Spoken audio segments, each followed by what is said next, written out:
ایک ایسا مشن جسے دنیا کی سب سے بڑی سپر پاور امریکہ ناممکن قرار دے چکی تھی، ایک ایسی خونی جنگ جس نے گزشتہ 15 سالوں سے ایک پورے ملک کو دوزخ بنا رکھا ہے، جہاں دنیا کے بڑے بڑے مہرے اربوں ڈالرز اور جدید ترین ہتھیار ہار گئے، وہاں اب داخل ہو چکا ہے پاکستان۔ برطانوی خبر رساں ایجنسی رائٹرز کے ایک سنسنی خیز دعوے نے پوری دنیا کے ہوش اڑا دیے ہیں۔ جو کام واشنگٹن، پیرس اور لندن نہ کر سکے، وہ مشن امپاسبل اب پاکستان کی فوج اور خفیہ سفارتکاری پورا کرنے جا رہی ہے۔ لیبیا کی دو کٹر دشمن حکومتیں جو ایک دوسرے کا خون بہانے پر تلی ہیں، پاکستان نے انہیں مذاکرات کی میز پر بٹھا دیا ہے۔ لیبیا پھر ایک ہو سکتا ہے۔ آخر پاکستان نے یہ جادو کیسے کیا؟ ویڈیو کو آخر تک دیکھیے، کیونکہ آج ہم اس خفیہ مشن کی وہ اندرونی کہانی بتانے جا رہے ہیں جو اب تک میڈیا سے چھپائی گئی تھی۔ عالمی میڈیا اس وقت حیرت کی تصویر بنا ہوا ہے، کیونکہ پاکستان نے خاموشی سے لیبیا کی دو بڑی مخالف حکومتوں اور طاقتور مسلح گروہوں کے درمیان صلح کا ایک انتہائی خفیہ مشن شروع کر دیا ہے۔ لیکن اس کہانی کو سمجھنے کے لیے ہمیں تھوڑا پیچھے جانا ہوگا۔ سال 2011 میں معمر قذافی کا دور حکومت ختم ہونے کے بعد لیبیا میں ایک ایسی ہولناک خانہ جنگی شروع ہوئی جس نے اس خوبصورت ملک کو دو حصوں میں تقسیم کر دیا۔ ایک ملک لیکن دو الگ الگ حکومتیں، دو الگ فوجیں اور دونوں ایک دوسرے کے خون کی پیاسی۔ اب آپ کو بتاتے ہیں ان دونوں دھڑوں سے جنہوں نے لیبیا کو بانٹ رکھا ہے، دو حصوں میں کاٹ رکھا ہے۔ پہلا ہے مغربی حصہ یا طرابلس کی حکومت۔ ملک کا مغربی علاقہ جس کا مرکز دارالحکومت طرابلس ہے، یہاں قائم ہے گورنمنٹ آف نیشنل یونٹی۔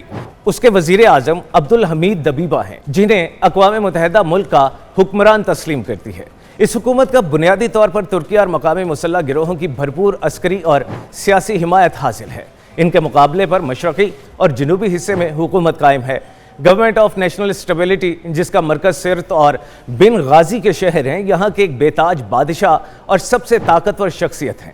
فوج کے کمانڈر خلیفہ ہفتر اس مشرقی حکومت کو وہاں کے بااثر قبائل، پارلیمنٹ اور بین الاقوامی سطح پر مصر، متحدہ عرب امارات اور روس جیسی سپر پاور کی پوری پشت پناہی حاصل ہے۔ یہ صرف اقتدار کی جنگ نہیں، بلکہ یہ دنیا کے سب سے بہترین اور مہنگے تیل کے کنووں پر قبضے کی جنگ ہے۔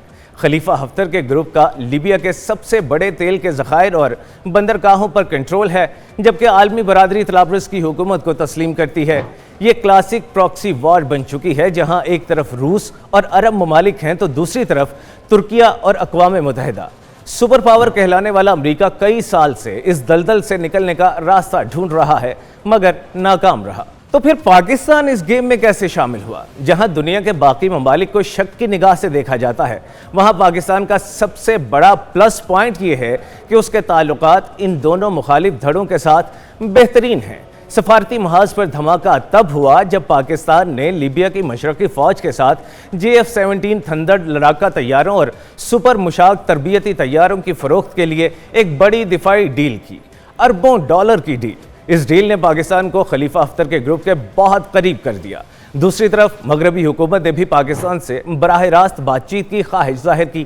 کہانی میں سنسنی خیز موڑ پچھلے مہینے آیا جب مغربی میڈیا رپورٹس کے مطابق لیبیا کے سب سے طاقتور کمانڈر خلیفہ ہفتر کے بیٹے اور عسکری رہنما صدام ہفتر نے پاکستان کا انتہائی خفیہ دورہ کیا اور راولپنڈی میں Pakistani army chief field marshal Asif Munir سے ملاقات کی۔ اس ملاقات کے فوراً بعد وہ واشنگٹن روانہ ہوئے اور امریکی وزیر خارجہ مارکو روبیو سے ملے۔ میڈیا رپورٹس کا دعویٰ ہے کہ پاکستان اس گیم کا مرکزی کھلاڑی بن چکا ہے۔ اب بات کرتے ہیں اس ماسٹر پلان کی جو پاکستان کی ثالثی میں تیار ہو رہا ہے۔ رائٹرز کے مطابق صلح کے اس فارمولے کے اہم نکات یہ ہیں۔ پہلا نکتہ، اگلے 36 مہینوں کے لیے ایک عارضی حکومت بنائی جائے گی جسے گورنمنٹ آف نیشنل کنسنسس کا نام دیا جائے گا۔ دوسرا نکتہ، اقوام متحدہ کی تسلیم شدہ طرابلس حکومت کے عبدالحمید دبیبہ ملک کے وزیر اعظم برقرار رہیں گے۔ تیسرا نکتہ، مشرقی حکومت کے ڈیپٹی کمانڈر صدام ہفتر کو صدارتی کونسل کا چیئرمین بنایا جائے گا۔ چوتھا اور اہم ترین نکتہ، چونکہ تیل کے کنووں پر مشرقی دھڑے کا قبضہ ہے، اس لیے نئے منصوبے کے تحت ملک کے پورے بجٹ کا اختیار